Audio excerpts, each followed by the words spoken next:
প্রধানমন্ত্রী কিন্তু England support করছে, ওনাকে কি ব্রাজিলে শুধু মাননীয় প্রধানমন্ত্রী নয়, প্রত্যেকের বিভিন্ন দলের সাপোর্টার আছে, সকলকে আমরা আহ্বান জানাবো যে আপনারা ব্রাজিলে যোগ দেন, ব্রাজিলের সাপোর্টার হন। সুন্দর ফুটবল কি উপভোগ করতে হলে ব্রাজিলে আসুন। আর নেইমার যে এতদিন পর নেমেছে এটা অত্যন্ত আনন্দের দিন। আমরা তো বলছি যে আজকে ব্রাজিলিয়ান যারা সাপোর্টার রয়েছে, যারা সেলেসাও সাপোর্টার বা একটি কম্বো প্যাকেজে হ্যাপিনেস তারা আজকে উপভোগ করেছে। কেননা একসাথে নেইমার নেমেছে, ভিনিসিয়াস জুনিয়র 2 গোল দিয়েছে, সব থেকে কথা ব্রাজিল 3-0 ব্যবধানে জিতেছে। এটি আমাদের জন্য একটি কম্বো প্যাকেজ।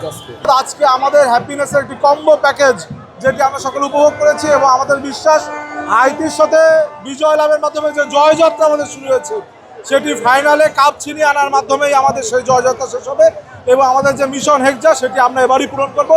এবং শুধু ইংল্যান্ডের সাপোর্টার না, যারা আর্জেন্টাইন সাপোর্টার সহ অন্য সকল দলের সাপোর্টার রয়েছে সকলকে বলবো এই সুপার 32-তে যাওয়ার আগেই, সেকেন্ড রাউন্ডে যাওয়ার আগে আপনার ব্রাজিলে যোগ দিন, এরপর কিন্তু সময় সুযোগ পাওয়া যাবে না।